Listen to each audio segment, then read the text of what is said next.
Hi வாங்க friends, இந்த மழைக்கு ஏற்ற மாதிரி சூப்பரான ரொம்ப சாஃப்டான மெது போண்டா வீட்லேயே எப்படி செய்யலாம் சொல்லி பார்க்கலாம் வாங்க.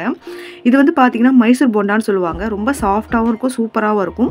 நம்ம ரொம்ப சிம்பிளாகவும் செய்யலாம். அதுக்கு முன்னாடி எனக்கு சப்போர்ட் பண்ணுற எல்லாருக்கும் ரொம்ப நன்றி. வாங்க ரெசிபி எப்படி செய்யலாம் சொல்லி பார்க்கலாம்.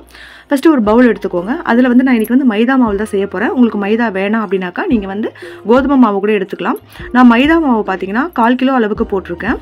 1/4 கிலோ அளவுக்கு மைதாவை போட்டுட்டு தயிரும் பார்த்தீங்கன்னா அதே அளவுக்கு தான் நான் ஊற்ற போகிறேன். அதாவது எந்த கப்பில் நான் மாவு அளந்து போட்டனோ அதே கப்பில் தான் நான் தயிரும் ஊற்ற போகிறேன். இது ஃபுல்லாகவே நம்ம தயிரை வச்சு தான் மிக்ஸ் பண்ண போகிறோம். அப்போ தான் சூப்பராக இருக்கும். நான் தயிரும் ஆட் பண்ணிட்டேன். இதில் பார்த்தீங்கன்னா நல்லா கை நிறைய கொத்தமல்லி, கருவேப்பிலை, பச்சை மிளகா ஒரு 4-5 பச்சை மிளகா பொடியாக கட் பண்ணி போட்டுக்கோங்க. இஞ்சி நல்லா திருகி எடுத்து போட்டுக்கோங்க. உப்பு கொஞ்சமாக போட்டுக்கோங்க. சோட்டா மாவு சும்மா கொஞ்சமாக போடுங்க, நிறைய தேவையில்லை. அப்போ தான் நம்மளுக்கு கொஞ்சம் குண்டு குண்டாக இருக்கும். அதுக்காகத்தான் இதெல்லாம் போட்டுட்டு இந்த தயிர், மாவு, இந்த கருவேப்பிலை, பச்சை மிளகாய், இஞ்சிலாம் நம்மளுக்கு மிக்ஸ் ஆகணும். நல்லா விஸ்கு வச்சு அடிங்க. ஃபஸ்ட்டு நான் தயிர் கட்டியாக தான் ஊற்றினேன். அதுக்கப்புறம் தயிர் அளந்தோம் இல்லைங்களா கப்பு, அதுலேயே நான் தண்ணியும் அளந்து உங்களுக்கு எந்த அளவுக்கு பதம் வேணுமோ அந்த அளவுக்கு தண்ணி நீங்கள் எக்ஸ்ட்ரா ஆட் பண்ணிக்கலாம். ஒன்றும் தப்பு கிடையாது. ஆனால் கண்டிப்பாக தயிர் மாவு எந்த அளவுக்கு போடுறோமோ அதே அளவுக்கு நம்ம தயிர் போட்டால் தான் இது சூப்பராக இருக்கும். தயிரில் தான் மிக்ஸ் பண்ணணும். அப்போ தான் அந்த புளிப்பு சுவையோட செம்ம டேஸ்ட்டாக இருக்கும்.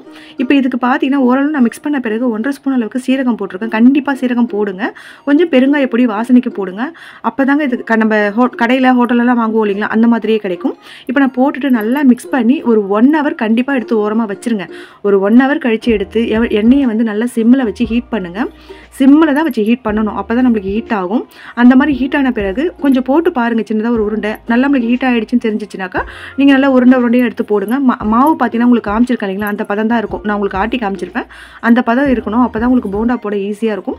போண்டானா இது போண்டா ரவுண்டாக ஷேப்பாலாம் வராது. ஓரளவுக்கு அப்படி இப்படி இருக்கும். ஆனால் சாப்பிட்டு சொல்ல அவ்வளோ டேஸ்ட்டாக இருக்கும். இதுக்கு வந்து பார்த்தீங்கன்னா பொட்டுக்கடலை சட்னி, கார சட்னி வச்சு சாப்பிட்டிங்கன்னா சூப்பராக இருக்கும். ஒரு சிலர் பார்த்தீங்கன்னா வெங்காயம், காஞ்ச மிளகாய், பூண்டு வச்சு அரைச்சி சாப்பிடுவாங்க.